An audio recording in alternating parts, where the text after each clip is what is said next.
اعوذ باللہ من الشیطان الرجیم بسم اللہ الرحمن الرحیم وَلَقَدْ أَرْسَلْنَا نُوحًا إِلَىٰ قَوْمِهِ فَلَبِثَ فِيهِمْ أَلْفَ سَنَةٍ إِلَّا 50 عَامًا فَأَخَذَهُمُ الطُّوفَانُ وَهُمْ ظَالِمُونَ صدق اللہ العظیم۔ رب اشرح لي صدری ويسر لي امری واحلل عقدۃ من لسانی یفقہوا قولی۔ سورہ عنکبوت کے کل 7 رکوع ہیں۔ پہلا رکوع جیسا کہ میں عرض کر چکا ہوں کہ قرآن مجید کے اہم ترین مقامات میں سے ہے، خاص طور پر دعوت اور تحریک اور اللہ تعالیٰ کے دین کے غلبے کی جد و جہد میں جو مسائل درپیش ہوتے ہیں کارکنوں کو، اس دور میں جب کہ پرسیکیوشن ہو، ستایا جا رہا ہو، مشکلات آ رہی ہوں، قربانیاں دینی پڑیں، تو اس کے جتنے بھی مسائل پیدا ہوتے ہیں ان سب کا بہت ہی جامع جو بیان ہے اور رہنمائی ہے وہ اس رکوع میں آ چکی ہے۔ اسی لیے میں نے اس پر زیادہ وقت صرف کیا ہے کہ جو عام طور پہ دورہ ترجمہ قرآن کے درمیان اتنا وقت جو نہیں لگایا جا سکتا۔ تو یہ نوٹ کر لیجئے کہ مطالعہ قرآن حکیم کے جس منتخب نصاب کا میں تذکرہ کرتا رہا ہوں چند دنوں سے، اس کا جو 5واں حصہ ہے، اس کا پہلا سبق جو ہے وہ اسی سورہ عنکبوت کے پہلے رکوع پر مشتمل ہے، اور یہ اس حصے کا یوں سمجھیے کہ بمنزلہ فاتحہ ہے اس حصے کے لیے۔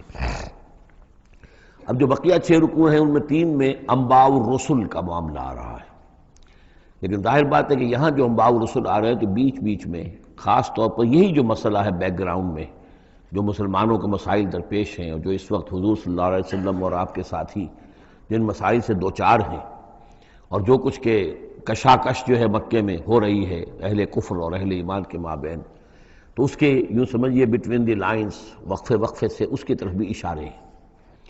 پھر جو بقیہ 3 رکوع رہ جائیں گے ان 3 رکوعوں میں 2 لڑیاں ہیں جو بٹی ہوئی ہیں۔ ایک لڑی میں خطاب ہے مشرکین عرب کی طرف، اور ایک لڑی میں جو اہل ایمان تھے، جو حضور صلی اللہ علیہ وسلم پر ایمان لائے تھے، جو ان مشکلات سے دوچار تھے، وہاں بھی پھر گن کر 10 ہدایات ان کو دی گئی ہیں۔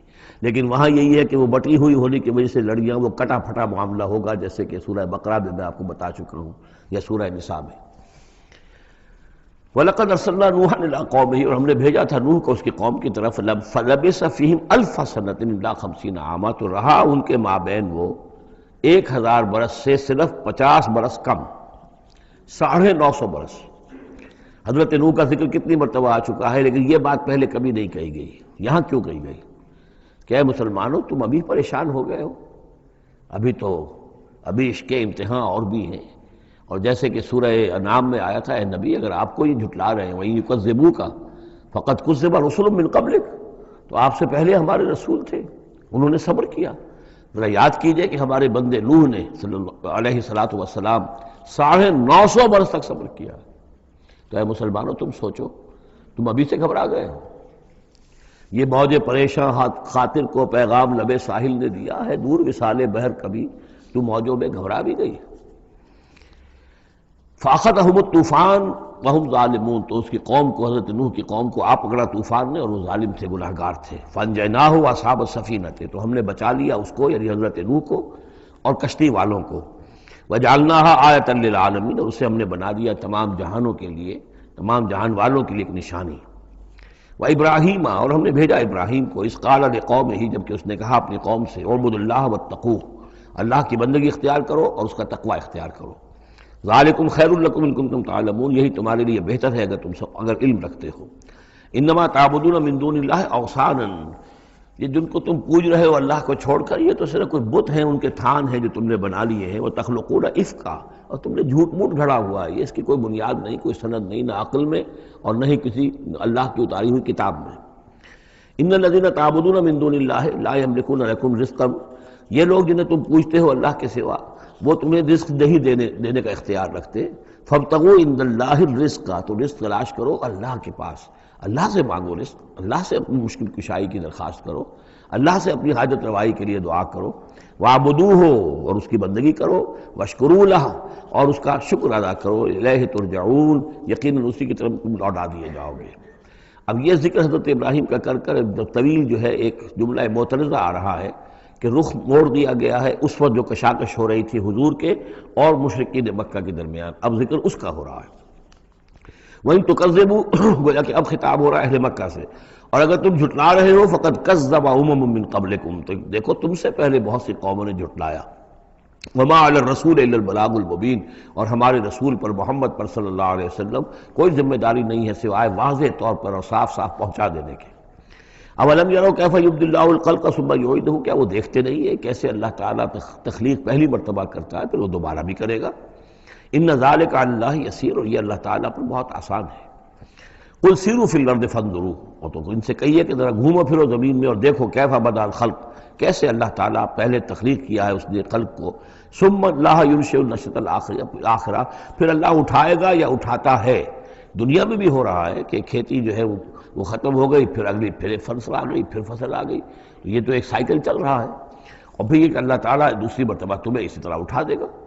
نشأۃ آخرہ جو ہے آخرت کی جو تمہیں اٹھانا ہے وہ اللہ کے اختیار میں ہے. ان اللہ علی کل شیء قدیر، یقین اللہ ہر شے پر قادر ہے.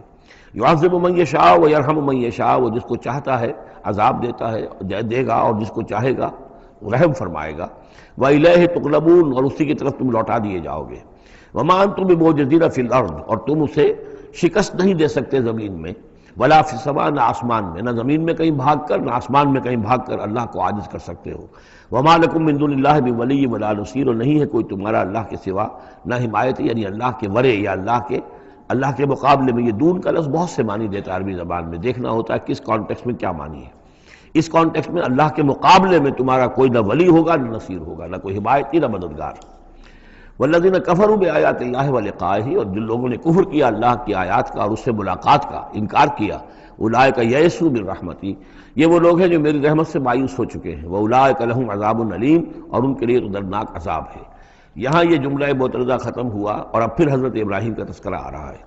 فما کان جواب قومہ، تو نہیں تھا کوئی جواب حضرت ابراہیم کی قوم کا، الا ان قالوا، سوائے اس کے کہ انہوں نے کہا اقتلوہ او حرقوہ، اس ابراہیم کو قتل کر دو یا اسے جلا دو.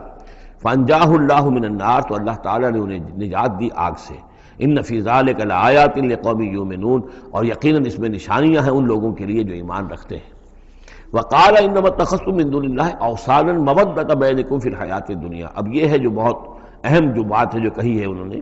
اور انہوں نے کہا حضرت ابراہیم علیہ السلام نے کہ دیکھو تم نے جو یہ اللہ کے سوا بت بنا رکھے ہیں انہیں پوجتے ہو، یہ بھی تم بھی جانتے ہو کہ ان کے پاس کچھ نہیں ہے، تم بھی جانتے ہو کہ ان کو کوئی اختیار حاصل نہیں ہے، تم بھی اور واقع ہو چکے میرے متنبع کرنے کے نتیجے میں تم آگاہ ہو چکے ہو کہ یہ تمہاری حماقت ہے، لیکن تم کیوں چمٹے ہوئے ہو. مودۃ بینکم فی الحیات الدنیا، دنیا کی زندگی میں تمہاری باہمی محبتیں جو ہے وہ چمٹا رہی ہیں. اب کیا کریں، ہماری قوم ہے، ہماری برادری ہے، ہمارا خاندان ہے، وہ سب یہی کر رہا ہے. میں اگر چھوڑ دوں گا تو میں آؤٹ کاسٹ ہو جاؤں گا، میں تو نکل جاؤں گا پھر برادری سے. اکیلا آدمی کیسا رہے. یہ چیزیں ہیں کہ جو انسان کو پھر جمع کر رکھتی ہیں. جیسے عصبیت کا ذکر آیا تھا پچھلی صورت میں کہ اب عصبیت نہیں ہونی چاہیے، اسی طریقے سے یہ عصبیت ہی نہیں بلکہ یہ کہ جتنے بھی رشتہ داریاں ہیں، دوستیاں ہیں، کاروبار ہیں، یہ معاملہ جو ہے کہ حق تم پر منکشف ہو چکا ہے. جان چکے ہو کہ یہ صرف کوئی شے نہیں ہے یہ تم کر رہے تھے، تمہارے آباء و اجداد نے جو رسمیں ڈالی ہوئی ہیں، اور تمہیں میں نے متنبع کر دیا ہے. تم نے اپنے جیوں میں جھانک کر دیکھ لیا ہے، اپنے گریبان میں جھانک کر دیکھ لیا ہے، اور تم پر یہ بات منکشف ہو چکی ہے کہ جو میں کہہ رہا ہوں وہ ٹھیک ہے. پھر بھی تم جو چمٹے ہوئے ہو اپنے اس نظام کے ساتھ، تو اس کا سبب صرف ایک ہے. وقال انما اتخذتم من دون اللہ اوثانا مودۃ بینکم فی الحیات الدنیا، تمہاری باہمی محبتیں جو ہیں دنیا کی زندگی میں وہ تمہیں چمٹائے رہتی ہیں. یہی معاملہ ہے اس دنیا میں جب کوئی تحریک اٹھتی ہے اللہ کے دین کے کام کرنے کے لیے، اور بہت مخلص لوگ اس میں شامل ہوتے ہیں، محنت کرتے ہیں، کوشش کرتے ہیں. فرض کیجئے کسی شخص سے کوئی غلطی ہو گئی، کوئی غلط رخ مڑ گئی تحریک، اب وہ تحریک جو ہے وہ کافی عرصے کے بعد اس کے اثرات ظاہر ہوئے، اس کے نتائج جو ہے لوگوں کے سامنے آ رہے ہیں، محسوس بھی ہو جاتا ہے کہ یہ واقعتاً ہم کسی غلط راستے پر آ گئے ہیں. لیکن یہ کہ پھر وہ ایک عصبیت جماعتی ایسی پیدا ہو جاتی ہے کہ سب کچھ ماننے کے باوجود پھر اس جماعت کو چھوڑنے کو تیار نہیں ہوتے. ہماری دوستیاں ہیں، ہماری رشتہ داریاں ہیں، ہمارے کاروباری تعلقات ہیں، یا یہ کہ کچھ لوگوں کے تو اپنے مفادات بھی اس میں شامل ہو جاتے ہیں، اس لیے کہ کچھ عرصے کے بعد ہر جماعت جو ہے وہ ایک فرقہ بن جاتی ہے. جیسے کہ آپ کو معلوم ہے کہ اللہ تعالیٰ نے اس امت کے لیے جو ہے وہ 3 چیزوں کا بندوبست کیا ہے ختم نبوت کے خلا کو پر کرنے کے لیے. نبوت ختم ہو گئی محمد الرسول اللہ پر، تو جو خلا پیدا ہوا وہ 3 چیزوں سے پر ہوا. نمبر 1، قرآن کی حفاظت کا ذمہ اللہ نے لے لیا، جب پہلے تورات کا لیا تھا نہ انجیل کا لیا تھا. نمبر دو، ہر صدی میں مجددین کے اٹھانے کا اہتمام کر لیا، ایسے لوگ اٹھاتے رہے، نبی تو نہیں ہوں گے، وہی نہیں آئے گی، لیکن وہ دین کو تازہ کریں گے، دین کی حقیقی تعلیمات جو لوگ بھول چکے ہوں گے دوبارہ یاد دلائیں گے، دین کی اصل حقائق کی طرف متوجہ کریں گے۔ اور تیسرے یہ کہ ایک جماعت ضرور قائم رہے گی حق پر، لا تزال فی امتی طائفۃ قائمین علی الحق۔ اب ہوتا کیا ہے، ایک صدی میں کوئی ایک مجدد اٹھا، اس نے محنت کی، کوشش کی، جد و جہد کی، کچھ لوگ اس کے گرد آ گئے، جمع ہو گئے، اعوان و انصار ہو گئے، وہ ایک جماعت بن گئے۔ لیکن یہ کہ اگلی نسل میں کیا ہوگا، یہ لوگ جو آئے تھے اس کے ساتھ، یہ تو آئے تھے فیس ویلیو پر، اس کو قبول کرنے کے، یہ دعوت صحیح ہے، لیکن ان کی اولاد اب اس لیے چمٹ رہی ہے کہ ہمارے والد تھے اس جماعت میں۔ اب یہ عصبیت کا ایک سلسلہ شروع ہوا۔ تیسری نسل میں آ کر پھر یہ ہو جاتا ہے، اتنے عرصے میں اس جماعت کا ایک حلقہ بن گیا، اس کے آپس کے دوستیاں ہیں، تعلقات ہیں، لین دین بھی ہے، رشتہ داریاں بھی ہو گئی ہیں، لہذا وہ ایک فرقے کی شکل اختیار کر لیتے ہیں۔ اب اس فرقے کے ساتھ چمٹ کر لوگ رہتے ہیں، لیکن پھر اللہ تعالیٰ کسی اور کو اٹھاتا ہے، اور پھر کوئی اللہ کا بندہ جو ہے اسی کام کو اثر نو شروع کرتا ہے۔ یہی ہوتا آیا ہے، اسی لیے ہر صدی میں مجددین، اس لیے کہ تیسری نسل میں آ کر دعوت جو ہے وہ لازماً اس کے اندر خرابی پیدا ہو جاتی ہے۔ اس لیے کہ حضور نے بھی فرمایا، خیر امتی قرنی ثم الذین یلونہم ثم الذین یلونہم، بہترین میری امت کا دور تو ہے میرا اپنا دور، پھر وہ جو میرے بعد ہیں، اور پھر وہ جو ان کے بعد ہیں۔ تو تین نسلوں کو آپ نے خیر قرار دیا ہے۔ اس کے بعد ظاہر بات ہے زوال آیا ہے، ہمارے ہاں بھی آیا ہے۔ جب حضور کی قائم کی ہوئی جماعت میں زوال آ گیا تو اور کون ہوگا بڑا سے بڑا شخص کہ جس کی قائم کی ہوئی کسی جماعت میں زوال نہ آئے۔ تو یہ تو چیزیں ہوتی ہیں، لیکن ہر شخص کو ہر وقت دیکھنا چاہیے کہ آج کے دور میں دین کا وہ کام کس کے حوالے اللہ نے کیا ہے، کس کو توفیق دی ہے جو صحیح طریقے پر اس کام کو کر رہا ہے، اور اس کا ساتھ دینا چاہیے۔ کسی جماعتی عصبیت، جس طرح کسی قبائلی عصبیت کے اندر مبتلا نہیں ہونا چاہیے، ایسے ہی کسی جماعتی عصبیت میں بھی مبتلا نہیں ہونا چاہیے۔ یہ ہے وہ اہم بات جو یہاں آئی ہے۔ قال انما اتخذتم من دون اللہ اوثانا مودۃ بینکم فی الحیاۃ الدنیا ثم یوم القیامۃ یکفر بعضکم بعضا ببعض، پھر قیامت کے تم ایک دوسرے کا انکار کرو گے، تم ابھی تو بڑی دوستیاں ہیں، بڑا گٹھ جوڑ ہے، وَيَلْعَنُ بَعْضُكُمْ بَعْضًا، تم میں سے بعض دوسروں کو لعنت کریں گے، وَمَأْوَاكُمُ النَّارُ، اور تم سب کا ٹھکانہ ہوگی آگ، وَمَا لَكُم مِّن نَاصِرِينَ، اور نہیں ہوگا کوئی تمہارے لیے مدد کرنے والے۔ فآمن لہ لوط، تو حضرت لوط ایمان لے آئے حضرت ابراہیم پر، وہ ان کے بھتیجے تھے۔ وقال انی مہاجر الی ربی، اور حضرت ابراہیم نے کہا میں اپنے رب کی طرف ہجرت کر رہا ہوں، وہ اپنا ملک چھوڑ کر چلے آئے شام کی طرف۔ قرآن مجید میں کہیں بھی پھر اس کے بعد یہ تذکرہ نہیں ملتا کہ ان کی قوم کا کیا حشر ہوا، پیچھے ان کو ہلاک کیا گیا، کیا ہوا، واللہ عالم۔ انہ هو العزیز الحکیم، یقیناً اللہ تعالیٰ زبردست ہے، حکمت والا۔ ووہبنا لہ اسحاق و یعقوب، اور ہم نے اسے اسحاق جیسا بیٹا دیا، یعقوب جیسا پوتا دیا۔ وجعلنا فی ذریتہ النبوۃ والکتاب، اور پھر ہم نے اسی کی نسل میں، اسی کی اولاد میں نبوت اور کتاب رکھ دی۔ یہ نوٹ کر لیجئے کہ حضرت ابراہیم علیہ السلام کے بعد کوئی نبی، کوئی رسول اس دنیا میں ان کی نسل سے باہر نہیں آیا، لیکن یہ کہ ان کی نسل کہاں کہاں پھیلی ہے یہ ہم نہیں جانتے۔ حضرت ابراہیم کے بیٹے حضرت اسحاق، ان کی نسل کتنی تھی، کہاں کہاں گئی ہے۔ تورات نے تو محفوظ رکھا ہے صرف یعقوب کو، اس لیے کہ بنی اسرائیل کیونکہ یہ لوگ ہیں، اس اپنی نسلی وہ جو بات تھی اس کے حوالے سے حضرت یعقوب کے بارے میں تو ساری چیزیں موجود ہیں۔ حضرت اسحاق کی کوئی اور بیٹا بھی تھا کہ نہیں تھا، عیسو تھا مثلا، تو وہ عیسو کہاں ہے، اس کی اولاد کہاں گئی۔ اس طرح بنی قطورہ، کئی بیٹے تھے حضرت ابراہیم کے حضرت قطورہ سے، تو ان میں سے صرف ایک کا ہمیں تذکرہ ملتا ہے، اور وہ ہے حضرت شعیب جس نسل میں آئے ہیں، مریم کی اولاد، باقی کہاں گئے۔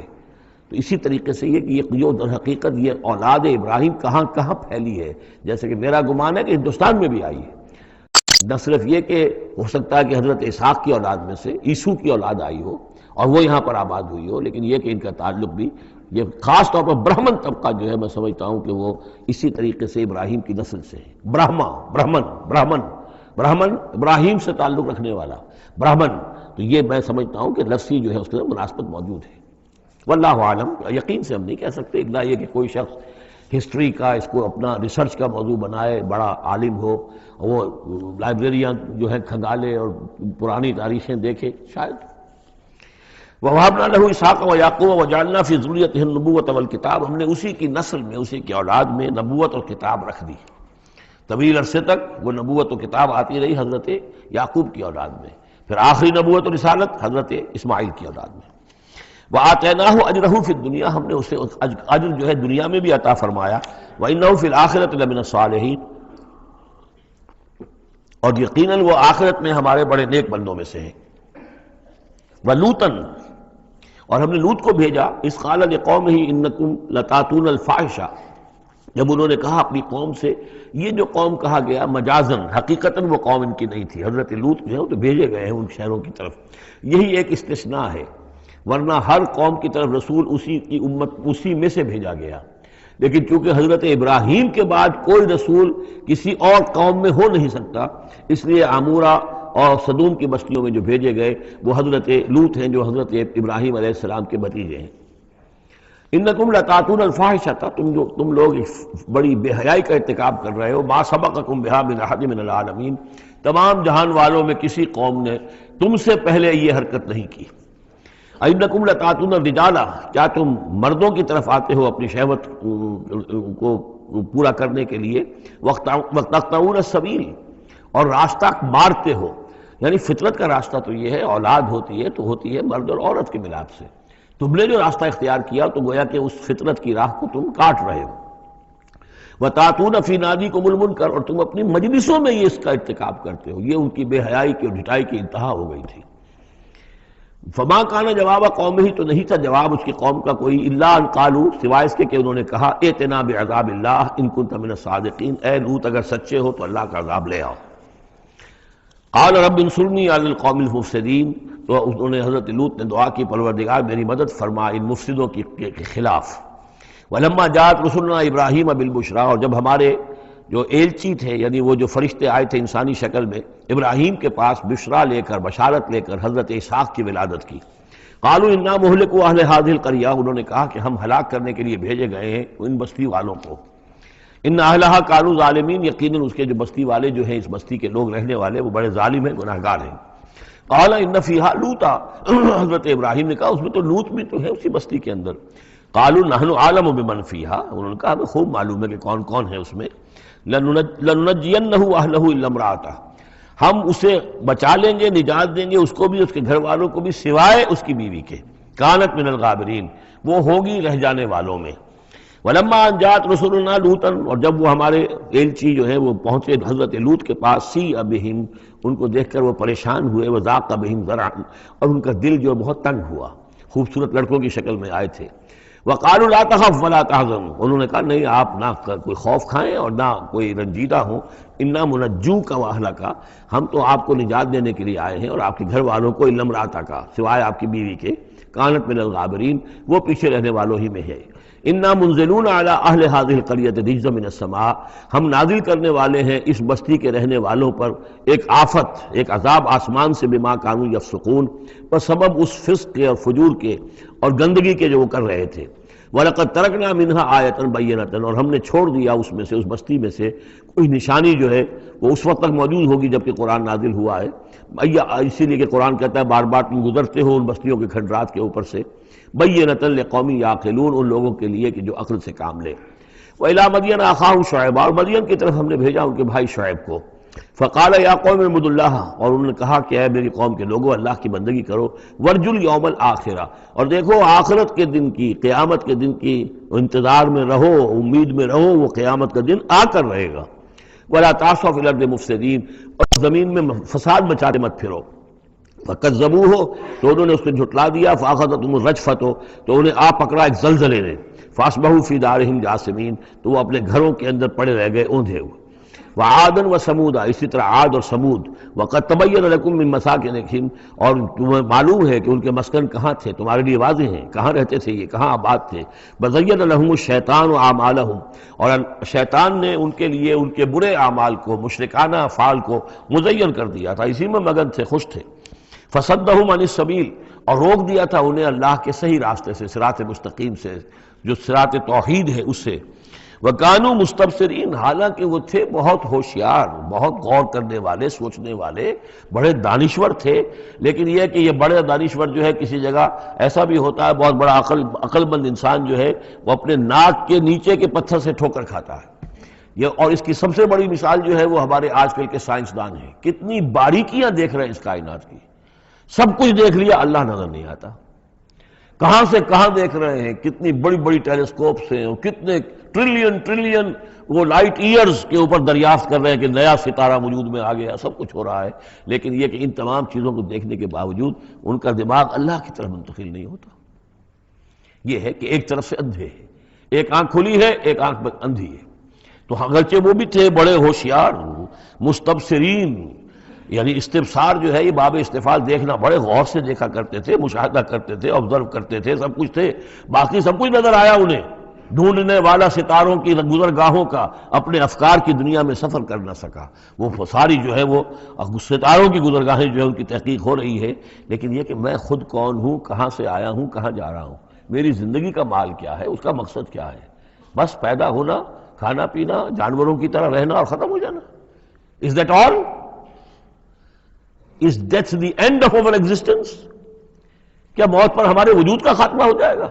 تو کیا زندگی ہوئی؟ عمر دراز مانگ کے لائے تھے 4 دن، 2 آرزو میں کٹ گئے، 2 انتظار میں، کتنا وقت تو گزر گیا۔ بچپن کے اندر ابھی فہم ہی نہیں تھا، لڑکپن ہے، اس کے بعد نوجوانی ہے، اس کے کچھ اپنے ہی اور جو ہے اس کی کیفیات ہوتی ہیں۔ جب ذرا ہوش اور شعور آیا ہے، ایک ذرا ہوش میں آنے کے خطا کار ہیں ہم، اور اس کے بعد پھر بڑھاپا آ گیا، اور اس کے بعد جو ہے لِكَيْ لَا يَعْلَمَ مِن بَعْدِ عِلْمٍ شَيْئًا، بس یہی زندگی ہے؟ یہ اشرف المخلوقات ہے؟ یہ مسجود ملائک کی زندگی یہ ہے؟ نہیں، اصل زندگی تو ہے تو اسے پیمانہ امروز و فردا سے نہ ناپ، جاویداں پہ ہم دواں ہر دم جواں ہے زندگی، وہ زندگی تو ابدی ہے۔ یہ تو اس کا چھوٹا سا حصہ علیحدہ کر کے ایک امتحانی وقفہ بنا دیا ہے، اسے ایک امتحانی وقفہ ہے، 3 گھنٹے کا نہیں، 30 سال کا صحیح، بس اس کے علاوہ کچھ نہیں۔ کوانٹیٹیو فرق ہے، کوالٹیٹیو نہیں۔ وَقَارُونَ وَفِرْعَوْنَ وَحَامَانَ، اور ہلاک کیا ہم نے قارون کو بھی اور فرعون کو بھی اور حامان کو بھی۔ وَلَقَدْ جَاءَهُم مُوسَىٰ بِالْبَيِّنَاتِ، ان کے پاس موسیٰ آئے تھے واضح تعلیمات لے کر۔ فَاسْتَكْبَرُوا فِي الْأَرْضِ، انہوں نے زمین میں تکبر کیا، وَمَا كَانُوا سَابِقِينَ، لیکن یہ کہ وہ ہماری پکڑ سے بچ کر نکل جانے والے نہیں تھے، ہم سے آگے نہیں نکل سکتے تھے۔ فَكُلًّا أَخَذْنَا بِذَنبِهِ، ہم نے سب کو پکڑا ان کے گناہوں کی پاداش میں۔ فَمِنْهُمْ مَنْ أَرْسَلْنَا عَلَيْهِمْ حَاصِبًا، تو ان میں وہ بھی تھے کہ جن پر ہم نے ایسی زوردار ہوا بھیجی جس میں پتھراؤ تھا، وہ ہوا جو ہے ان پر پتھراؤ کر رہی تھی۔ تو یہ قوم لوط پر بھی ہوا ہے، اور بعض حضرات کے نزدیک قوم عاد پر بھی۔ سخرها عليهم 7 ليال و8 أيام حسوما فترى القوم فيها صرعا، ایک ایسی تیز آندھی آئی ہے، 7 دن اور 7 راتیں اور 8 دن چلتی رہی کہ اس نے اٹھا کر پٹخا ہے، اور اس میں وہ کنکر بھی تھے، وہ بلٹس کا کام کر رہے تھے، جو چھوٹے اور سے بڑے پتھر تھے وہ کام کر رہے تھے میزائلز کا، تو یہ سب کے سب ہلاک ہو گئے۔ فمنہم من ارسلنا علیہ حاصبا ومنہم من اخذته الصیحہ، اور ان میں سے وہ بھی تھے کہ جن کو ایک چنگھاڑ نے آ پکڑا، یہ سمود اور اہل مدین تھے۔ ومنہم من خسفنا به الارض، ان میں وہ بھی تھے کہ جنہیں ہم نے زمین میں دھسا دیا، یہ قارون کا معاملہ ہے جو سورہ قصص میں آ چکا ہے۔ ومنہم من اغرقنا، اور وہ بھی تھے جنہیں ہم نے غرق کر دیا، اور غرق کرنے کے 2 طریقے ہوئے، ایک تو یہ کہ جو قوم آباد تھی، قوم نوح جہاں تھی وہی غرق کیا، وہی کا وہی، لیکن یہ کہ ایک یہ ہے کہ فرعون کو اور اس کے فوج کو اور لاؤ لشکر کو ان کے محل سے نکال کر، ان کے شہروں سے نکال کر لا کر اور دریا سمندر میں غرق کیا۔ وما كان الله ليظلمهم، لیکن اللہ تعالیٰ ان پر ظلم کرنے والا نہیں تھا، ولكن كانوا انفسهم يظلمون، بلکہ یہ تو وہ خود اپنے اوپر ظلم کر رہے تھے۔ مثل الذين اتخذوا من دون الله اولیاء كمثل العنكبوت، یہ بھی اس حصے کی ان 3 رکوعوں کی بڑی اہم آیت ہے، تمثیل ہے۔ مثال ان لوگوں کی کہ جنہوں نے اللہ کے سوا کسی کو اپنا حمایتی بنا رکھا ہے۔ یہ حمایتی غیر مرئی بھی ہو سکتے ہیں، جیسے یہ ہماری دیوی ہے، یہ دیوتا ہے، یہ اس کی کرپا چاہیے، اس کی نظر کرم ہو، یہ ہمارے جو اولیاء اللہ ہیں ذرا ان کی طرف سے اگر کچھ ہمیں فیض پہنچ جائے۔ اور یہ بھی ہوتا ہے دنیا میں بھی، مادی اعتبار سے بھی، اور یہ جو بھی کاز اینڈ ایفیکٹ کا سلسلہ اس کے تحت بھی، تو ہم آخر لوگوں کو اپنا دوست سمجھتے ہیں، یہ ہمارے حمایتی ہیں، یہ ہماری مدد کریں گے، لیکن واقعہ یہ ہے کہ سوائے ایک اللہ کی دوستی کے باقی ساری دوستیاں جو ہیں وہ مکڑی کے جالے جتنی بس مضبوط ہیں، اس سے زیادہ نہیں ہے۔ مثل الذین اتخذوا من دون اللہ اولیاء کمثل العنکبوت، جن لوگوں نے اللہ کو چھوڑ کر کسی اور کو اپنا پشت پناہ اور مددگار بنایا ہے، کسی اور پر توکل ہے، کسی اور پر سہارا ہے، امریکہ ہماری مدد کرے گا۔ وہ جو کچھ 71 میں ہوا وہ آپ کو معلوم ہے، وہ بیڑا اس کا جہاز بھی آ رہا تھا، لیکن یہ کہ کوئی مدد ہماری نہیں کی گئی، کوئی نہیں ہے، کوئی کسی کا سہارا بننے والا نہیں ہے۔ سہارا تو اگر کوئی ہے تو وہ اللہ ہے، لیکن اس کو تم نے چھوڑ دیا، اس کو سہارا نہیں بنایا۔ مثل الذین اتخذوا من دون اللہ اولیاء کمثل العنکبوت اتخذت بیتا، یہ بکری بھی تو ایک گھر بناتی ہے، جالا بناتی ہے، وَإِنَّ أَوْهَنَ الْبُيُوتِ لَبَيْتُ الْعَنكَبُوتِ، اور سب جانتے ہیں کہ تمام گھروں میں سب سے زیادہ کمزور گھر وہ اس مکڑی کا گھر ہے۔ لَوْ كَانُوا يَعْلَمُونَ، کاش کہ انہیں معلوم ہوتا۔ ان اللہ یعلم ما یدعون من دونہ من شیء، اللہ خوب جانتا ہے کہ جس کو یہ پکار رہے ہیں اللہ کے سوا کوئی شے ہے ہی نہیں۔ وَهُوَ الْعَزِيزُ الْحَكِيمُ، اور وہ زبردست ہے حکمت والا۔ وَتِلْكَ الْأَمْثَالُ نَضْرِبُهَا لِلنَّاسِ وَمَا يَعْقِلُهَا إِلَّا الْعَالِمُونَ، اور یہ مثالیں ہیں کہ جو ہم لوگوں کے لیے بیان کرتے ہیں لیکن نہیں سمجھتے ان سے مگر وہی لوگ کہ جو علم رکھنے والے ہیں۔ خلق اللہ السماوات والارض، اللہ تعالیٰ نے آسمان اور زمین تخلیق فرمائے بالحق، حق کے ساتھ۔ ان فی ذلک لآیۃ للمؤمنین، یقیناً اس میں نشانی ہے اہل ایمان کے لیے۔ اب یہ جو بقیہ 3 رکوع ہیں 21ویں پارے میں آ رہے ہیں، یہ جیسا کہ میں نے عرض کیا اس میں 2 لڑیاں ہیں بٹی ہوئی۔ ایک لڑی ہے خطاب اہل ایمان سے، یہاں ایک جگہ آپ کو مل جائے گا کہ براہ راست خطاب بھی ہے، یا عبادی الذین آمنوا، یا ایھا الذین آمنوا والا جو ہے کہ جو مدنی صورتوں میں جو خطاب کا صیغہ ہے وہ تو یہاں بھی نہیں آیا لیکن براہ راست خطاب کیا ہے۔ لیکن یہ کہ اگر گنتی کریں گے تو کچھ 10 احکام اور دیے گئے ہیں ان لوگوں کو جو دین کے لیے کسی محنت کے اندر جد و جہد میں، اس کو غالب کرنے کی کسی کوشش میں، اس کی تحریک میں، اس کی دعوت میں لگے ہوئے ہوں، اور اس میں ان کے لیے مصائب ہوں، مشکلات ہوں، تکالیف ہوں، پریشانیاں ہوں، تو ان کے لیے کیا ہدایات ہیں۔ سب سے پہلی ہدایت 100 ہدایتوں کی ایک ہدایت، اتل ما اوحی الیک من الکتاب، تلاوت کرتے رہا کرو اس شے کی جو وحی کی گئی ہے آپ کی جانب کتاب میں سے۔ یہی ہم پڑھ چکے ہیں سورہ کہف میں بھی، وَاتْلُ مَا أُوحِیَ إِلَيْكَ مِن کِتَابِ رَبِّكَ لَا مُبَدِّلَ لِکَلِمَاتِهِ وَلَن تَجِدَ مِن دُونِهِ مُلْتَحَدًا۔ وہی بات، سب سے بڑا سہارا بندہ مومن کا کیا ہے؟ اللہ پر جتنا یقین ہوگا، اللہ پر جتنا بھروسہ ہوگا، اللہ سے جتنا تعلق ہوگا اتنا ہی صبر کرے گا۔ وَاصْبِرْ وَمَا صَبْرُكَ إِلَّا بِاللَّهِ، اور اللہ کے ساتھ تعلق کا سب سے بڑے ذریعہ یہ قرآن مجید ہے۔ طرفوا بِأَيْدِيكُمْ وَطَرَفُوا بِيَدِ اللَّهِ، اس کا ایک سرا تمہارے ہاتھ میں ہے، ایک سرا اللہ کے ہاتھ میں ہے۔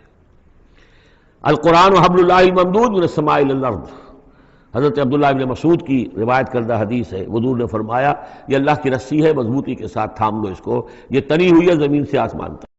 واعتصموا بحبل اللہ جميعا، تو اس کے لیے یہ کہ قرآن پڑھا کرو۔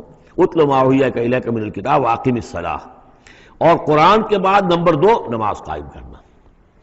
یہ نماز جو ہے اقم الصلاۃ لذکری، یہ سورہ طٰہٰ میں ہم پڑھ آئے ہیں، حضرت موسیٰ کو پہلی وحی ہو رہی ہے، پہلی گفتگو ہو رہی ہے کوہ طور پر، اقم الصلاۃ لذکری ان الصلاۃ تنہی عن الفحشاء والمنکر، یقیناً یہ نماز روکتی ہے بے حیائی کے کاموں سے بھی اور برے کاموں سے بھی۔ وَلَذِکْرُ اللَّہِ اکبر، اور جان لو اللہ کا ذکر سب سے بڑی شے ہے۔ یہاں ذکر کو علیحدہ نہ سمجھیں، یہی ذکر ہے، قرآن جو ہے الذکر ہے۔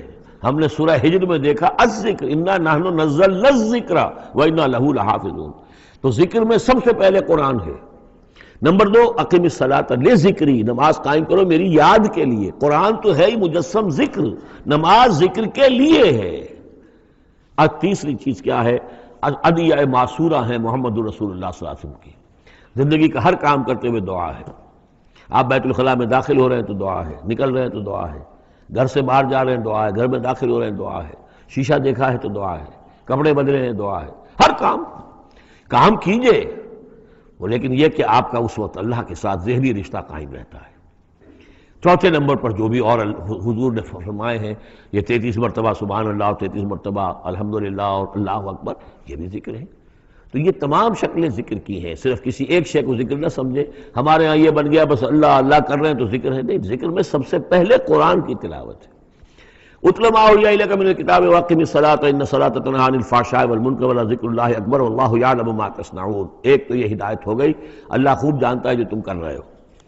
دوسری ہدایت ولا تجادلوا اہل الکتاب الا باللتی ہی احسن، جنہیں پہلے تم سے کتاب دی گئی تھی ان سے جھگڑا مت کرو مگر بہترین طریقے پر، ان سے بات کرو تو بڑے ہی اسلوب سے کرو، خوبصورتی سے کرو، بات کو سمجھانے کے لیے کرو، ان کی توہین نہ ہو، ان کے جذبات کو آپ بھڑکنے نہ دیں، ان میں حمیت جاہلی جو ہے اپنی امکانیت تک تو کوشش کریں کہ وہ بھڑکے نہ، باقی پھر وہ جو کرتے ہیں وہ اللہ کے ہاں وہ ذمہ دار ہوں گے۔ لیکن ان سے گفتگو کرو تو بڑے عمدگی کے ساتھ کرو. الا الذین ظلموا منہم، سوائے ان کے جو ان میں سے ناانصافی پر تل گئے ہوں. اب یہ استثناء جو دو معنی میں ہے. ایک تو یہ ہے کہ اس کا مطلب یہ کہ ان سے مجادلہ کرو ہی نہ، اور دوسرے یہ کہ اگر ان کے ساتھ کسی وقت کوئی سختی بھی کرنی پڑے، کوئی سخت جملہ بھی کہنا پڑے تو اجازت ہوگی. جہاں معلوم ہو جائے کہ یہ ہٹ درمی کے اوپر جو ہے آ گیا ہے تو وہاں اس دونوں کا امکان پیدا ہو جائے گا. وَقُولُوا، لیکن تمہیں ان سے کہنا کیا ہے یہ بھی سمجھ لو، تاکہ اب اس کو جو سمجھیے کہ یہ ہمیں مسلمانوں میں جب کام کرنا ہے، مسلمان سو گئے ہیں، بھول گئے اپنے سبق کو، انہیں یاد دلانا ہے تو اسی انداز میں انہیں یاد دلانا ہے. قولوا آمنا بالذی انزل الینا وانزل الیکم، ان سے کہو بھائی ہم تو ایمان رکھتے ہیں اس پر بھی جو تو ہماری طرف نازل کیا گیا اور اس پر بھی جو آپ کی طرف نازل کیا گیا. وَإِلَٰهُنَا وَإِلَٰهُكُمْ وَاحِدٌ، اور یہ تو نہیں ہے کہ ہمارا خدا کوئی اور ہے تمہارا خدا کوئی اور ہے، ہمارا الہ اور تمہارا الہ ایک ہی تو ہے. وَنَحْنُ لَهُ مُسْلِمُونَ، اور ہم تو اسی کے سامنے فرما بردارانہ اپنا سر جھکا چکے ہیں. وَكَذَلِكَ أَنزَلْنَا إِلَيْكَ الْكِتَابَ، اے نبی اسی طرح ہم نے آپ کی جانب یہ کتاب نازل کی ہے. فَالَّذِينَ آتَيْنَاهُمُ الْكِتَابَ يُؤْمِنُونَ بِهِ، تو وہ لوگ جنہیں ہم نے کتاب دی ہے، یہود و نصارہ، ان میں بھی وہ لوگ ہیں جو اس پر ایمان لائیں گے یا جو ایمان لا رہے ہیں. جیسا کہ ہم پڑھ چکے ہیں کہ وہ آئے تھے کچھ لوگ جو حبشہ سے ایک وفد کی شکل میں، اور مکے والوں نے انہیں ستایا بھی، استہزاء بھی کیا، لیکن وہ لوگ وہ تھے جو پہلے حضرت عیسیٰ پر ایمان رکھتے تھے، عیسائی تھے، اور اب محمد پر بھی ایمان رکھتے ہیں. تو اللہ تعالیٰ نے ان کو دوہرا اجر دیا، مرتين. وَمِنْ هَؤُلَاءِ مَن يُؤْمِنُ بِهِ، اور ان میں سے یعنی مشرکین مکہ میں سے بھی بہت سے لوگ ہیں جو ایمان لائے ہیں اور بھی لا رہے ہیں یا لائیں گے. وَمَا يَجْحَدُ بِآيَاتِنَا إِلَّا الْكَافِرُونَ، اور ہماری آیات کا انکار تو نہیں کرتے سوائے وہی کہ جو ناشکرے ہیں اور جو کفر کر اڑ گئے ہوں. اب ایک اور دیکھیے دلیل. اب یہ حصہ جو ہے یہ دوسری ڈوری آ گئی کہ جس میں روح سخن جو ہے مشرکین کے ساتھ رد و قضا والی بات ہے. وَمَا كُنْتَ تَتْلُو مِنْ قَبْلِهِ مِنْ كِتَابٍ، ارے نبی آپ تو اس سے پہلے، اس قرآن کے آپ پر نازل ہونے سے پہلے آپ کوئی کتاب پڑھتے ہی نہیں تھے. آپ دنیاوی اعتبار سے پڑھے ہوئے آدمی ہیں ہی نہیں، آپ نے تعلیم حاصل کی نہیں، لکھنا پڑھنا سیکھا نہیں. وَلَا تَخُطُّهُ بِيَمِينِكَ، نہ ہی آپ اپنے داہنے ہاتھ سے کچھ لکھتے تھے، کوئی کتاب لکھتے تھے، نہ پڑھتے تھے نہ لکھتے تھے. اِذًا لَارْتَابَ الْمُبْطِلُونَ، تو اس شکل میں تو ان کو جو اس کو باطل قرار دے رہے ہیں یہ لوگ جو جھوٹے کہہ رہے ہیں محمد کو، اس شکل میں تو پھر ان کے پاس کوئی کا کوئی شک کرنے کی گنجائش ہو جاتی کہ یہ بڑا لکھنے پڑھنے والے آدمی تھے، مشق کرتے کرتے بہت اچھی چیزیں بھی لکھنے لگے ہیں، اب ان کی زبان جو ہے منج گئی ہے، قلم جو ہے وہ منج گیا ہے، لہذا اب قرآن جیسی شے بھی تصنیف کر لی انہوں نے. اگر پہلے سے یہ عمل ہوتا، لیکن تم تو جانتے ہو کہ ہمارے اس نبی محمد نے صلی اللہ علیہ وسلم انہوں نے تو کبھی لکھنا پڑھنا سیکھا ہی نہیں. وَمَا كُنْتَ تَتْلُو مِنْ قَبْلِهِ مِنْ كِتَابٍ، اے نبی آپ تو نہیں پڑھا کرتے تھے اس کتاب سے پہلے کوئی کتاب. وَلَا تَخُطُّهُ بِيَمِينِكَ، اور نہ آپ اسے اپنے داہنے ہاتھ سے لکھتے تھے. اِذًا لَارْتَابَ الْمُبْطِلُونَ، تب تو ان لوگوں کو شک کرنے کی گنجائش پیدا ہو جاتی. بل هُوَ آیاتٌ بَيِّنَاتٌ فِي صُدُورِ الَّذِينَ أُوتُوا الْعِلْمَ، بلکہ یہ تو آیات بینات ہیں، بڑی روشن ان لوگوں کے سینوں میں جنہیں علم دیا گیا ہے، وہ جانتے ہیں سابقہ جو کتابوں والے ہیں. وَمَا يَجْحَدُ بِآيَاتِنَا إِلَّا الظَّالِمُونَ، اور ہماری آیات کا انکار نہیں کرتے مگر وہی جو ظالم ہیں. وَقَالُوا لَوْلَا أُنزِلَ عَلَيْهِ آیَاتٌ مِّن رَّبِّهِ، اور وہ کہتے ہیں کہ کیوں نہیں نازل کی جاتی ان کے اوپر کوئی نشانیاں ان کے رب کی طرف سے. وہی باتیں جو مستقل طور پر چلی آ رہی ہیں. قُلْ إِنَّمَا الْآيَاتُ مِنْ اللَّهِ، نبی کہہ دیجئے نشانیوں کا اختیار کل کا کل اللہ کے ہاتھ میں ہے. وَإِنَّمَا أَنَا نَذِيرٌ مُّبِينٌ، اور میں تو صرف واضح طور پر خبردار کر دینے والا ہوں. أَوَلَمْ يَكْفِهِمْ أَنَّا أَنزَلْنَا عَلَيْكَ الْكِتَابَ يُتْلَىٰ عَلَيْهِمْ، کیا ان لوگوں کے لیے یہ نشانی کافی نہیں ہے کہ اے محمد ہم نے آپ پر یہ کتاب نازل کر دی ہے جو ان کو پڑھ کر سنائی جا رہی ہے؟ کیا یہ قرآن معجزہ نہیں ہے؟ کتنی مرتبہ ان کو چیلنج کیا گیا اس قرآن جیسی ایک صورت ہی بنا لاؤ، 10 صورتیں بنا لاؤ، کیا یہ معجزہ نہیں ہے؟ کیا یہ عاجز نہیں آ چکے ہیں؟ اولم یکفہم، تو کیا یہ نشانی ان کے لیے کافی نہیں؟ اگر تو حق کا طالب ہو، ہدایت کا طالب ہو تو یہ نشانی بھی کافی ہے. اولم یکفہم انا انزلنا علیک الکتاب یتلی علیہم ان فی ذلک لرحمۃ وذکری لقوم یؤمنون، یقیناً اس میں رحمت ہے اور یاد دہانی ہے، تذکیر ہے ان لوگوں کے لیے کہ جو مانتے ہیں. قل کفی باللہ بینی و بین شہیدا بینکم شہیدا، کہہ دیجئے میرے اور تمہارے درمیان اللہ کافی ہے بطور گواہ. وہ جانتا ہے کہ اس نے مجھے رسول بنایا ہے، وہ جانتا ہے کہ قرآن اس نے مجھ پر نازل کیا ہے. یعلم ما فی السماوات والارض، وہ جانتا ہے جو کچھ کہ آسمانوں میں اور زمین میں ہے. والذین آمنوا بالباطل، اور وہ لوگ جو باطل پر ایمان رکھتے ہیں، وکفروا باللہ، اور اللہ کا کفر کرتے ہیں، اولئک هم الخاسرون، یقیناً وہی لوگ ہوں گے جو خسارے پانے والے ہیں. ویستعجلونک بالعذاب، یہ جلدی مچا رہے ہیں کہ لے آؤ عذاب. ولولا اجل مسمى، اور اگر پہلے سے ایک وقت معین طے نہ ہو چکا ہوتا، لجاءہم العذاب، تو پھر ان پر عذاب آ چکا ہوتا. وَلَا يَأْتِيَنَّهُمْ بَغْتَةً، اور وہ ان پر آئے گا تو اچانک آئے گا. وَهُمْ لَا يَشْعُرُونَ، اور انہیں پتہ بھی نہیں ہوگا. يَسْتَعْجِلُونَكَ بِالْعَذَابِ، یہ نبی پھر دوبارہ یہ الفاظ آئے، نوٹ کیجئے، بہت لطیف بات ہے. یہ عذاب کی جلدی مچا رہے ہیں. وَإِنَّ جَهَنَّمَ مُحِيطَةٌ بِالْكَافِرِينَ، حالانکہ جہنم ان کا احاطہ کر چکی ہے. یہ ایسے ہی ہے کہ جیسے کسی شہر کے باہر دشمن آ چکا ہو اور اس نے محاصرہ کر لیا ہو، شہر والوں کو پتہ ہی نہ ہو. تو اس طریقے سے وہ چونکہ غیر مرئی ہے جہنم، نظر نہیں آ رہی، ورنہ حقیقت میں تو جہنم ان کا احاطہ کر چکی ہے. یوم یغشاہم العذاب، جس دن کے عذاب ان کو آ کر ڈھانپ لے گا، ان پر چھا جائے گا. من فوقہم و من تحت ارجلہم، ان کے اوپر سے بھی اور ان کے نیچے سے بھی، ان کے قدموں کے نیچے سے بھی. ویقول ذوقوا ما کنتم تعملون، اور پھر کہا جائے گا چکھو اپنے کرتوتوں کا مزہ. اب یہاں وہ تیسری ہدایت آ رہی. دو پہلے میں نے گنوائی تھی، اتل ما اوحی الیک من کتاب ربک، من الکتاب واقم الصلاۃ ان الصلاۃ تنہی عن الفحشاء والمنکر ولذکر اللہ اکبر. دوسری ولا تجادلوا اہل الکتاب الا بالتی ہی احسن الا الذین ظلموا منہم. اب دیکھیے تیسری، یا عبادی الذین آمنوا ان ارضی واسعۃ فایایا فاعبدون، اے میرے وہ بندو جو ایمان لائے ہو. پورے مکی قرآن میں یہ آیت ہے براہ راست خطاب. یا آئے گی آگے چل کر یا عبادی الذین اسرفوا علی انفسہم، بس. یا ایھا الذین آمنوا، یہ مکی مدنی دور کی اصطلاح ہے. یا عبادی الذین آمنوا، بڑا اس میں جو ہے نا بڑی عنایت ہے، شفقت ہے. اے میرے وہ بندو جو مجھ پر ایمان لائے ہو، ان ارضی واسعۃ، میری زمین بڑی کشادہ ہے. کیا معنی ہے؟ اگر مکے میں تم پر تمہارا قافیہ تنگ کر دیا گیا ہے، اگر مکے میں زندگی تمہارے لیے محال کر دی گئی ہے توحید پر رہتے ہوئے، چھوڑ دو اس مکے میں. یہ ہجرت کا اشارہ ہے. در حقیقت ہجرت حبشہ جو ہے یہ اس کی طرف رہنمائی ہے اس آیت کے اندر، کہ چلے جاؤ. اگر یہاں برداشت سے باہر ہو رہا ہے، تمہارے لیے ناقابل برداشت اگر ہو رہا ہے یہاں کا معاملہ، اور نہیں مزید تو ہندر پاتے، تو اس ملک کو چھوڑ، اس جگہ کو چھوڑ دو.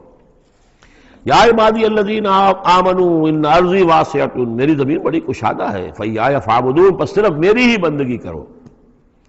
چوتھی ہدایت، کل نفس ذائقۃ الموت. دیکھو موت تو آنی ہی آنی ہے. آج آ جائے کل آ جائے، آج نہ آئے کل آ جائے گی. آخر عمار اور یاسر کو ابو جہل نے اگر فرض کرو کہ ذبح کر دیا ہے، تو فرض کیجئے کہ چند دن اور جیتے تو موت تو پھر بھی آنی تھی نا. تو کل نفس ذائقۃ الموت، اگر یہ بات ذہن میں رہے کہ موت تو آنی ہی آنی ہے، آج نہیں تو کل، تو پھر بھی انسان جو ہے اس کے اندر ہمت بنی رہے گی کہ میں خام اپنی زندگی بچانے کے لیے حق کو چھوڑوں اور باطل سے ساز باز کروں، اس سے مصالحت کروں. ثم الینا ترجعون، اور پھر تم ہماری طرف لوٹا دیے جاؤ گے. پانچویں بات، والذین آمنوا وعملوا الصالحات لنبوئنہم من الجنۃ غرفا. ہمارے اس وعدے پر پختہ یقین رکھو کہ جو ایمان لائیں گے اور نیک عمل کریں گے، ہم لازماً ان کو جگہ دیں گے اس جنت کے بالا خانوں میں، جو سورہ فرقان کے آخری رکوع میں آیا تھا. اولئک یجزون الغرفۃ بما صبروا، انہیں غرفہ بالا خانہ ملے گا. تو من الجنت غرفاً، جروں کے بالا خانے ملیں گے جنت کے. تجری من تحت الانہار خالدین فیہا، جس کے نیچے ندیاں بہتی ہوں گی، اس میں وہ ہمیشہ ہمیش رہیں گے. نعم اجر العاملین، کیا ہی اچھا ہوگا عمل کرنے والوں کا اجر. چھٹی بات، الذین صبروا وعلی ربہم یتوکلون، وہ لوگ کہ جو صبر کریں اور اپنے رب پر توکل کریں. صبر کرو اور توکل کرو، دو ہی چیزیں ہیں. جو آئے جھیلو، صبر کرو، برداشت کرو، اور جو کچھ کرنا ہے اس میں توکل اللہ پر ہو، اپنی ذات پر نہیں، اپنی طاقت پر نہیں، اپنی صلاحیت پر نہیں، اپنی ذہانت پر نہیں، اپنی فطانت پر نہیں، اپنی لیاقت پر نہیں، سارا توکل اللہ، نہ مادی اسباب و وسائل پر. اگلی ہدایت اور آ رہی ہے، وَكَأَيٍّ مِّن دَابَّةٍ لَا تَحْمِلُ رِزْقَهَا. یہ بھی نہ سمجھو کہ تمہارا رزق جو ہے کسی کے قبضے میں ہے وہ روک دے گا اور تمہیں کیا کھاؤ گے کیا پیو گے. وَكَأَيٍّ مِّن دَابَّةٍ، تم دیکھتے نہیں کتنے حیوانات ہیں زمین میں، لا تحمل رزقها، کیا وہ اپنا رزق اٹھائے پھرتے ہیں. بڑا پیارے الفاظ ہیں انجیل میں، متی کی انجیل میں حضرت مسیح علیہ السلام کا جو پہاڑی کا واعظ ہے، اس میں انہوں نے اپنے شاگردوں سے خطاب کر کے کہا، کیوں فکر کرتے ہو کہ کیا کھاؤ گے کیا پیو گے. جنگل کی چڑیوں کو نہیں دیکھتے؟ نہ وہ کاشت کرتی ہیں، نہ ہل چلاتی ہیں، نہ بیج بوتی ہیں، نہ فصل کاٹ کر کہیں رکھتی ہیں، نہ کھتے بھرتی ہیں. پھر بھی میں تم سے کہتا ہوں کہ وہ خالی پیٹ صبح گھر سے نکلتی ہیں، شام کو آسودہ ہو کر آ جاتی ہیں. تو جو رب تمہارا جو رب ان کو چڑیوں کو کھلا رہا ہے وہ تمہیں نہیں کھلائے گا؟ اور کیوں فکر کرتے ہو کہ کیا پہنو گے، لباس کہاں سے ملے گا. جنگل کی سوسن کو نہیں دیکھتے کہ جتنا خوبصورت لباس اس کو اللہ نے دیکھ رکھا ہے، یہ جو بھی پودے ہیں اور جو پھول ہیں ان کے، تو سلیمان بھی اپنی ساری شان و شوکت کے باوجود ویسا ملبس نہ تھا، ویسا خوبصورت لباس تو سلیمان کو بھی میسر نہیں تھا جو اللہ نے ان پھولوں کو دے رکھا ہے۔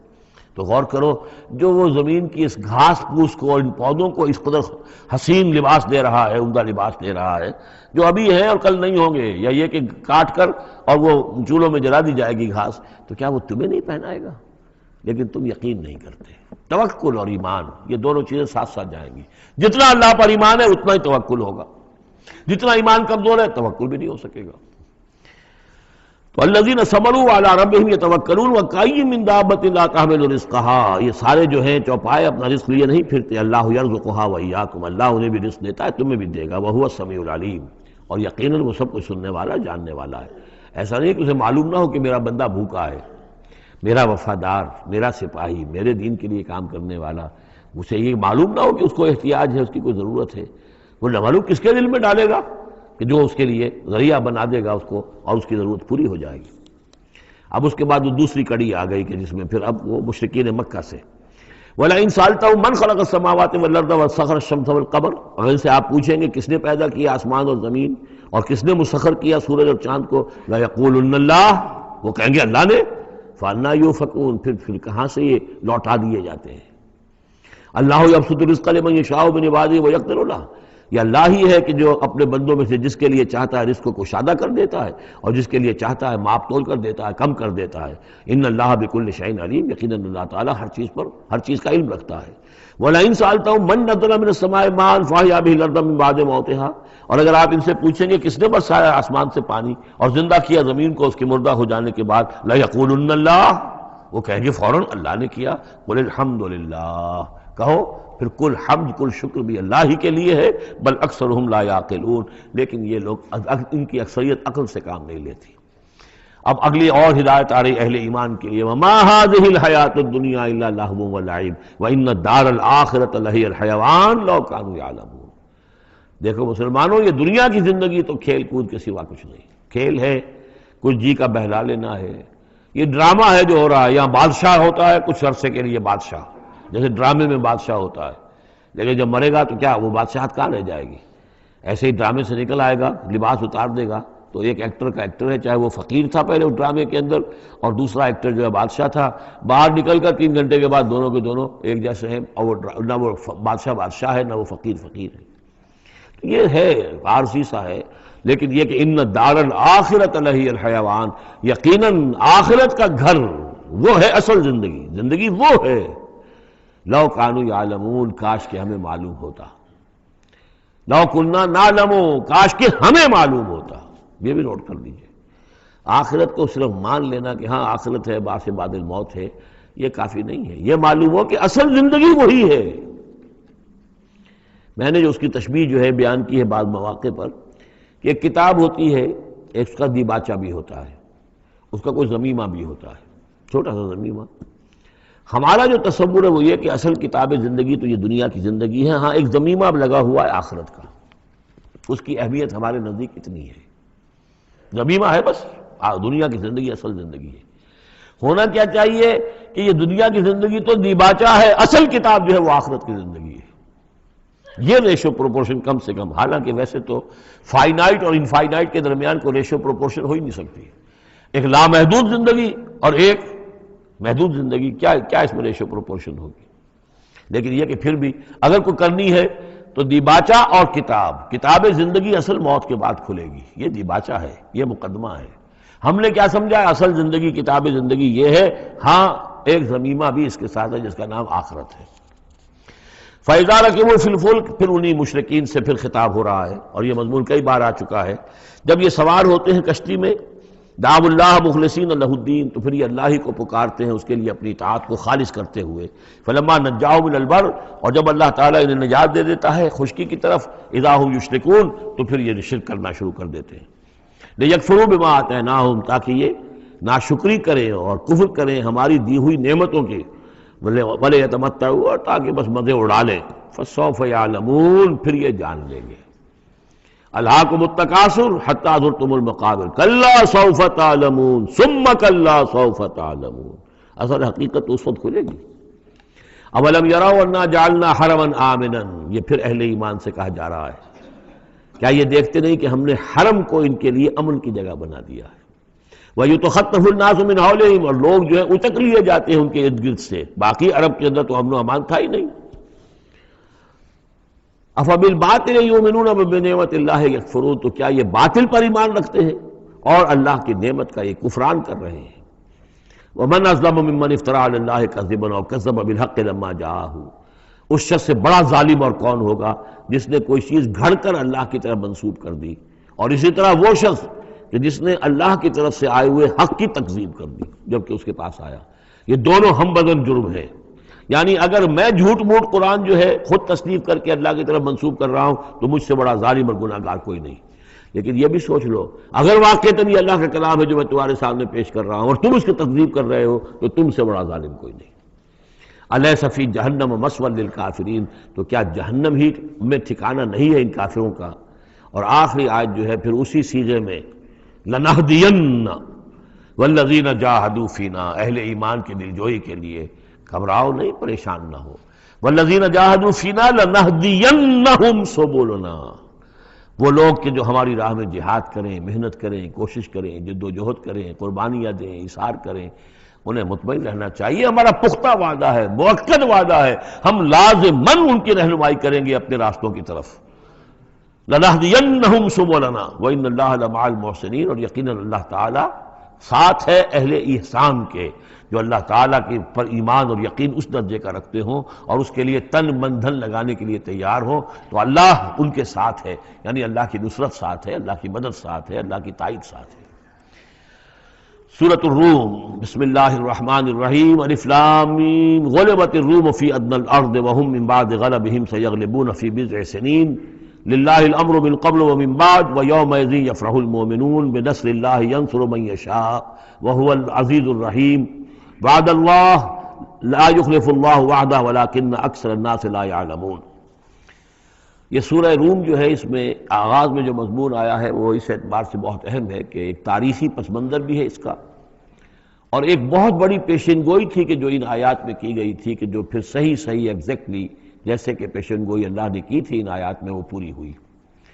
یہ آپ ذہن میں رکھیے کہ بہت طویل عرصے تک، کئی 100 برس تک تاریخ کے اندر، جب یہ ایرانی امپائر بنی ہے کہ خسرو سے سائرس سے کے زمانے سے 2500 سال پہلے جو بادشاہ تھا ذوالقرنین، تو ایک بڑی سلطنت یہ تھی اور دوسری بڑی سلطنت جو تھی وہ سلطنت روما تھی۔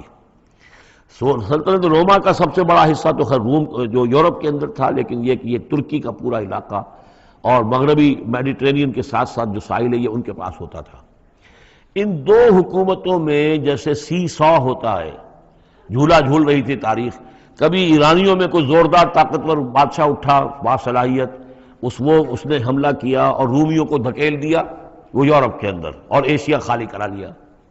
کبھی رومیوں میں کوئی زبردست طاقتور کوئی بادشاہ اٹھا جو کہ جس کے اندر صلاحیت تھی، وہ آ کر ایرانیوں کو دھکیلتا ہوا پیچھے لے جاتا تھا۔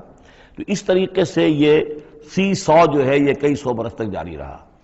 حضور کی بعثت کے زمانے میں ایسا معاملہ ہوا ہے کہ سن 614 میں، 602 سے لے کر 614 تک، اور حضور کی ولادت ہوئی 571 میں، یعنی جب حضور کی عمر 31 برس تھی اس سے لے کر اور 45 برس کی عمر تک ایک مسلسل جنگ چلی ہے ان دونوں کے مابین، روم اور ایران کی۔ لیکن سن 614 میں ایک بڑی زبردست شکست دی کیخسرو پرویز، کیخسرو ثانی وہ اپنے آپ کو کہتا تھا، پہلا کیخسرو تو تھا ذوالقرنین اور ثانی میں ہوں اب، بہرحال یہ ایک بڑا باصلاحیت حکمران تھا۔ اس نے شکست دی ہے رومیوں کو بہت بری طرح۔ شام میں، اب یہ چونکہ رومی عیسائی ہو چکے تھے، سن 300 عیسوی میں یہ عیسائی ہو چکے تھے، یروشلم ان کا مقدس مقام تھا لیکن نام رکھا ہوا تھا ایلیا۔ سن 70 میں جو یروشلم کو انہوں نے برباد کیا تھا، تو اس کے بعد ہیڈریان ایک رومن امپرر تھا جس نے کہ دوبارہ آباد کیا یروشلم کو، اور لیکن اس کا نام بدل دیا، اب یروشلم نہیں تھا یہ، اس کا نام تھا ایلیا۔ ایلیا میں ان کی وہ صلیب بھی تھی جو ان کے عقیدے کے مطابق حضرت مسیح علیہ السلام کو جس پر صلیب دی گئی تھی، ان کا مقدس مقام تھے یہ۔ ان سب سے بھی ان کو کھدیڑ دیا، تقریباً ترکی سے بھی نکال دیا، استنبول جو ہے قسطنطنیہ اس پر بھی اندیشہ ہوا کہ شاید ایرانی حملہ کر دیں گے۔ اس حد تک رومیوں کا حال پتلا ہو گیا۔ اب ہو یہ رہا تھا کہ جو عرب میں مکے میں ادھر حضور کی دعوت ہے شروع ہو چکی ہے، 5 برس ہو گئے حضور کو دعوت دیتے ہوئے، یا یہ کہ 15 برس ہونے کو آئے ہیں، لیکن ہوتا یہ تھا کہ یہ مشرکین مکہ یہ سمجھتے تھے کہ ایرانی تو ہمارے بھائی ہیں، وہ مشرک ہے، آتش پرست ہیں، اور یہ نصرانی جو ہیں، یہ عیسائی جو ہیں، یہ مسلمانوں کے قریب تر ہیں، اس لیے کہ یہ عیسیٰ کو ماننے والے، موسیٰ کو ماننے والے، تو یہ لوگ جو ہیں ان سے قریب ہیں۔ تو وہ بغلے میں جا رہے تھے کہ مسلمانوں تمہارے جو ساتھی ہیں یا تم جیسے جو لوگ ہیں تمہارے قریب کے لوگ پٹ رہے ہیں، دیکھو ہمارے ساتھی جو ہیں وہ بڑے فتح مند ہو رہے ہیں، وہ آگ کے پوجنے والے، وہ مشرک جو نہ موسیٰ کو مانتے ہیں، نہ عیسیٰ کو مانتے ہیں، نہ تورات کو مانتے ہیں، نہ انجیل کو مانتے ہیں، انہوں نے تمہارے ان ساتھیوں کو کس طریقے سے کھدیڑ دیا ہے، شکست دی ہے۔ تو اس پر مسلمانوں کو صدمہ ہوا، اس پر یہ آیات نازل ہوئی کہ اگرچہ اس وقت تو فی الواقع صورت کی بن گئی ہے، لیکن چند ہی سالوں کے اندر یہ صورت بدل جائے گی، اور یہ کہ رومیوں کو غلبہ حاصل ہو جائے گا، یہ پیشن گوئی کی گئی۔ اس پر پھر حضرت ابوبکر صدیق نے کسی کافر مشرک سے ایک شرط بھی مان لی کہ اگر یہ قرآن کی پیشن گوئی درست ثابت ہوئی تو تم مجھے 100 اونٹ دو گے، اور اگر غلط ثابت ہوئی تو پھر میں تمہیں 100 اونٹ دوں گا۔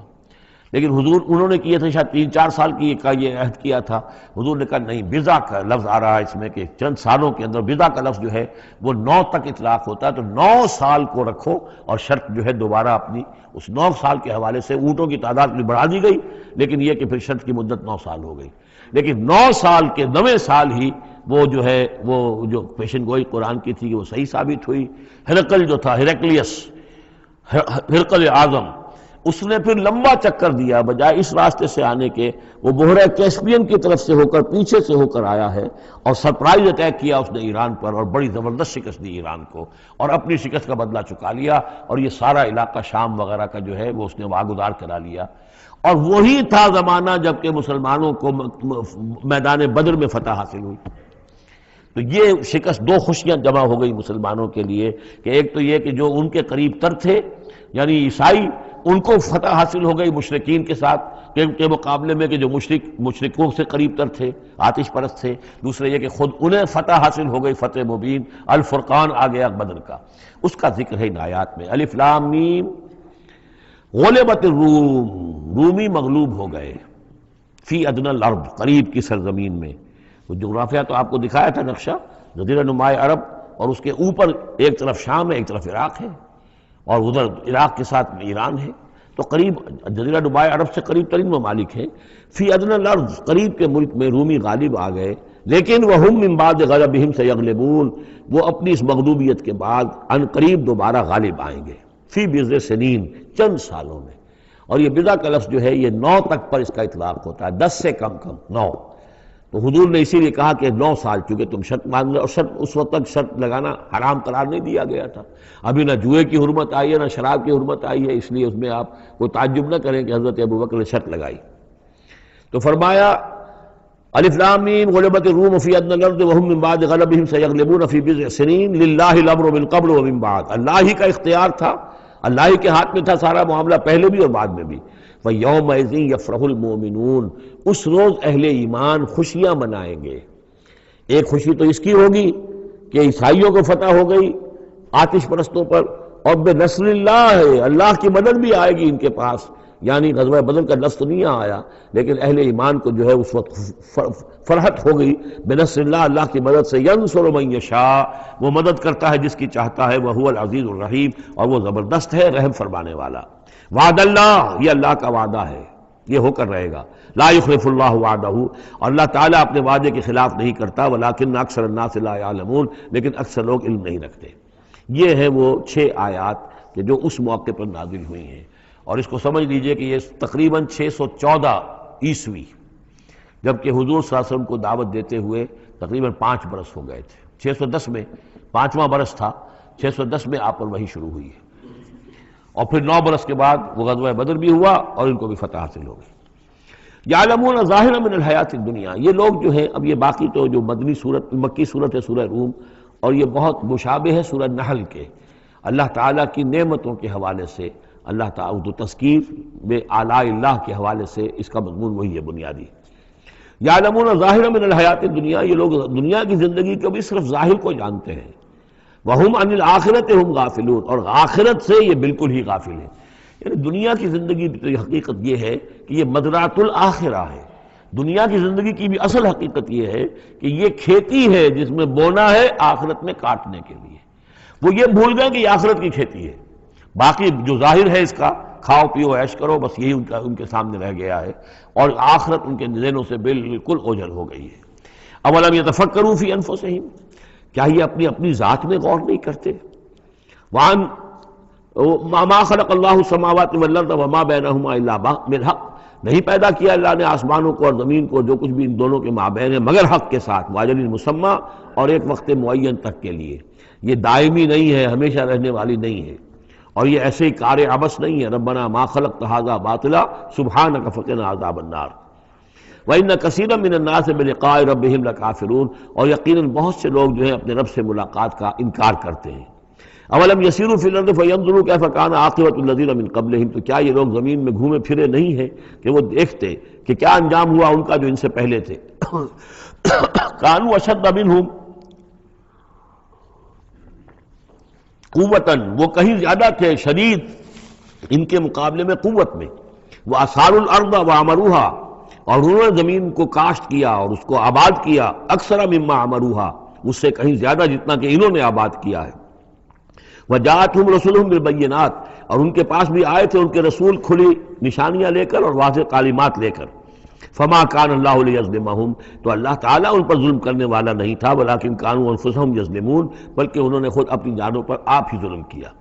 ثم کان عاقبۃ الذین اساءوا السوء، پھر اس کے بعد جن لوگوں نے برے کام کیے، بری روش اختیار کی، تو ان کا پھر انجام بھی برا ہوا.